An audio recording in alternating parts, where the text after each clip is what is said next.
I can't believe I'm saying this, but I am a little bit worried about Chelsea. They're currently in second place, obviously played the extra game, but you can see statistics like this since the start of May. Chelsea have won more points than any other Premier League side. They actually looked good in those final few months under Poch, and I believe they've only lost 2 of their last 20 games. And look, let's be honest, West Ham were absolutely atrocious, and Barcuda's West Ham looked like a championship side today, which is crazy considering the window they had. But let's not take that away from Chelsea. Chelsea were fantastic. Moises Caicedo with a Kante-esque performance. Obviously, Jackson, brilliant. Cole Palmer getting his goal. Levi Colwill tossing at the back, unbelievable. And I can't believe I'm saying this as a Man United fan, but I am a little bit worried about Chelsea this season because they can bring Neto and Cuckoo and João Felix on from the bench. The quality there. You know, they've got some unbelievable players, but the football they're playing was seriously good. Now, again, that could be because West Ham was seriously bad, but let's not take it away from Chelsea.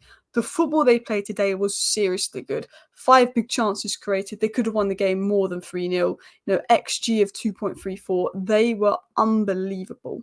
And it was like so easy for Chelsea. Whenever Chelsea got the ball, they could move from their box to West Ham's box very quickly. In their threat, when it comes to threat, counter-attack, when it comes to attacking over large spaces quickly, Chelsea just seemed to eat teams up. Versus Wolves, I remember Chelsea, every time they were getting in behind, they were absolutely lethal. And it's this Chelsea side, because they've got so many good players that are good on the ball, progressing the ball, moving the ball quickly, that are quick, that are developing this kind of understanding. You know, maybe some of it is because of West Ham's poor setup tactically, but they were moving from their defensive box to West Ham's box so quickly, putting West Ham under constant pressure. And I believe it's 2 losses in 20 games for Chelsea. But I have to say, Chelsea have just gone up levels. There's so much quality in attack. You look at the names on the bench. Moises Caicedo was my man of the match today. He was unbelievable. He put in a prime Kante-esque performance. I think one of the most underrated players in the Premier League right now. And I've been saying this since like December. Someone that, even though I'm a Man United fan, I watch a lot of football. As someone that has watched Chelsea for so long, Moises Caicedo wasn't a bad signing. He's not a £100 million signing, but he's not a flop. And he's been misprinted as a flop.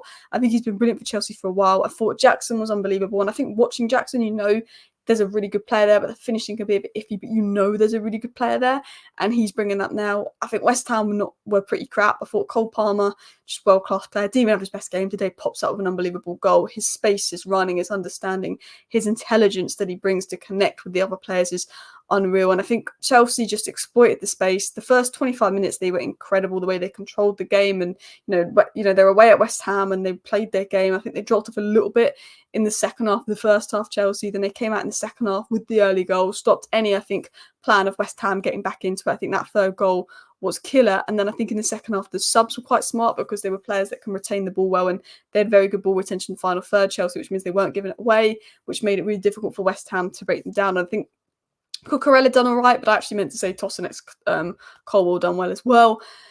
I think the partnership of Tossin, sort of the box defending, and Colwill, his ability on the ball, was not just good in terms of Chelsea going forward and being so lethal in attack, but defensively it was a clean sheet for Chelsea. They've not kept a lot of clean sheets lately as well. So I thought it was very, very good performance from Chelsea. But I'm going to give you my thoughts on Caicedo, then Jackson, then a couple other players like Sancho as well.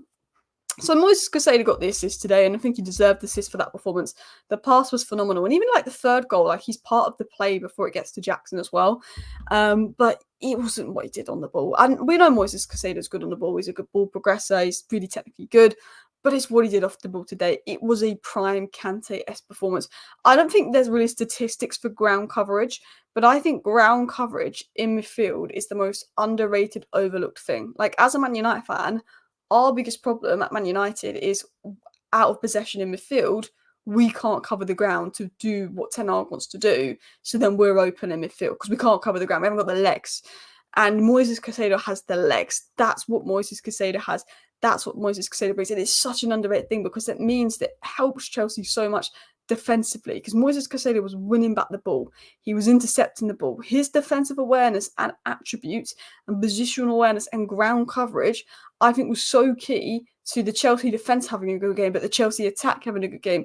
I felt that Moises Caicedo brings it all together in a weird way at Chelsea. 1 key pass, 1 assist, but 8 tackles, unbelievable. 1 interception, 2 blocks, 2 clearances, but 10 out of 13 ground duels won, and 3 out of 3 aerial duels won. 13 duels and 8 tackles won. And this is against West Ham. And I've just been saying that West Ham are crap. But no, West Ham, when it comes to physicality, when it comes to duel winning, that's what they've always been good at. Souček, Alvarez. West Ham have always been good at the ball winning, the physical side of the game, and this is like as physical as it's going to get. And Moises Caicedo ate them alive, as well as when he was picking up the ball, he was moving it quickly. There's really good players off the ball. But sometimes those players who are really good off the ball, they have limitations on the ball. They're not good at breaking the lines. They're not good at breaking it quickly. But Moises Caicedo does both. And I've said this, he's underrated. He has been good for Chelsea since November, but because he cost £100 million in his first few games were iffy, someone's made this narrative that he's not been good. He was the best player in the first half. He was the best player in the second half for me. I've been saying this as a Man United fan. He gets way too much stick. He was everywhere today, controlling the midfield. Defensive and positional awareness is really underrated. I think that's something that Chelsea don't have loads of, and that's maybe where they need to improve. But Caicedo brings that. He brings the structure. West Ham lacked the structure in midfield, which is why I think it was so easy for Chelsea to play through them. Just his dual-winning ability, good ball into Jackson, but his technical ability and ability in build-up's always been there. But when it comes to blocks, passes, interceptions, through balls, he can do it all and do it all so well as covering the ground. So he's bringing what you want off the ball, on the ball. I think his defensive abilities was so key. And for me, he was man of the match for Chelsea, and I think he deserves a lot more praise. And I saw this from Ollie saying Caicedo and Jackson both get loads of stick last year, but they look the real deal now. And it's true. I think they had their off games, of course, but I think that Jackson and Caicedo have definitely been over-criticised in the media. As someone that's watched them play for a while, I was like, yeah, Jackson's got everything but the finish, and Caicedo's been good. I think times Caicedo and Enzo hasn't worked, and I think Caicedo's looked better when he's had Gallagher in the pivot with him, or I thought he was really good in the game versus Man City with Lavia in the pivot with him, and I think Lavia is an unreal player, but he can't stay fit. But there's no doubt in my mind that Caicedo's been good for Chelsea for a long time. But let's talk about Jackson. He's probably my other man of the match. All-round plays, top level. With Jackson, when it comes to movement, understanding, link-up, passing, IQ, Jackson is one of the best there is in that aspect of the game, movement, link-up, IQ. But he sometimes needs to sort out his finishing, and today he done that. Both goals were brilliant goals, and everyone's raving about Sancho's assists. And, Alice, you saw Sancho's got 2 assists at Chelsea. Oh, come on, that was all Nicholas Jackson. That was unbelievable from Nicholas Jackson. And I think he carries the ball well as well. It's not like he can just score. Yes, he isn't always the most clinical, but he's getting in the right positions. He's scoring goals. He's got more non-penalty goals than Salah since he's joined the Premier League. 17 non-penalty goals is really good. His numbers are pretty decent. Yes, he does miss a few chances, but that happens. But it's the way he can carry the ball. It's the way he can pass the ball. He can link. Him and Palmer often assist each other a lot. They both got 6 goal contributions this season. They seem to link up well. They seem to understand each other well. They've both, often assisted each other. I think they're both top players. And I think Paul Palmer's obviously unreal, but I think him and Nicholas Jackson have a great partnership. But I think Nicholas Jackson, going back to him, needs a bit more respect on his name, because his all-round play is good, his link-up's good, his carrying is good, his movement is good. It was the finishing, and today he got the finishing spot on. Let's talk about Colwill and Tosin, because I think that worked really well, and I like Fofana, but I do think that Tosin and Colwill seem to partner each other better. In Tosin, obviously, he's come from Fulham, really good blocks in the box. I think he was getting on the end of everything. West Ham's a really physical game. You need physical players versus West Ham, and he dealt with that well. Really good box defending versus West Ham. I think his height made it difficult, because West Ham always like to dominate aerially and physically, and I think his height and physical abilities made it difficult. He looked very secure with the ball, playing out from the back. Obviously, Man City Academy player, used to sort of that kind of way that Maresca also wants to implement.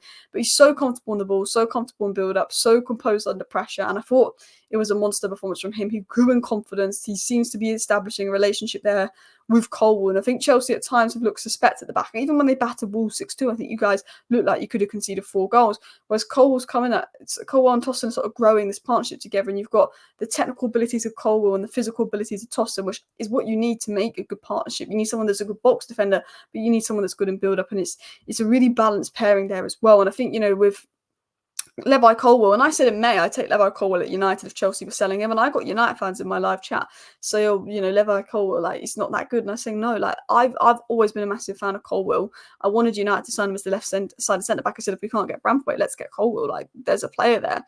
I remember a lot of people nah, but as someone that watched him at Brighton and elements at Chelsea, although he was thrown at left back a bit last season, I know he's a great player and I know he's good on the ball, and today he just showed that he is top 5 centre-backs in the world on the ball in the Premier League, 100%.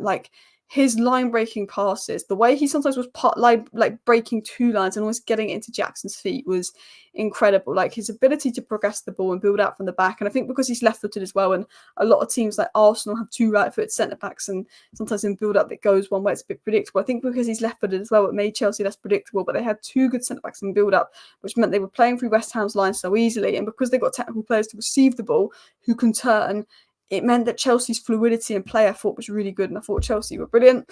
I think Sancho had an all right game. Like he made an impact, he created chances, and he got an assist. But to be honest, like, and I'm not saying this because I'm a salty Man United fan, but Sancho did that a lot for United, where he would, he wasn't super in the game, but when he got the ball, he would create a chance and make things happen.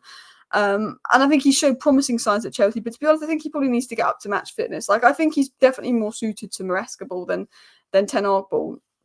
No doubt in my mind. And look, Man United fans are obviously annoyed about the whole Sancho situation, but if he's good at Chelsea, he's good at Chelsea. That generally doesn't bother me. Like I want him to get his career back on track. He wasn't good enough at United. I'm glad we sold him, and he's got an assist at Chelsea. And I don't think he had an amazing performance, but he got an assist. He created chances, and if that gives him confidence, then I have no issue if Sancho goes to Chelsea and plays really well. To be honest, I know a lot of Man United fans are fuming and wishing Sancho the worst. Like I want him to get his career back on track. Ideally, I would have rather him got his career back on track abroad. But I always want like young players with potential to get their careers back on track. But anyway, guys, let me know your thoughts down below. Thank you for watching. Bye.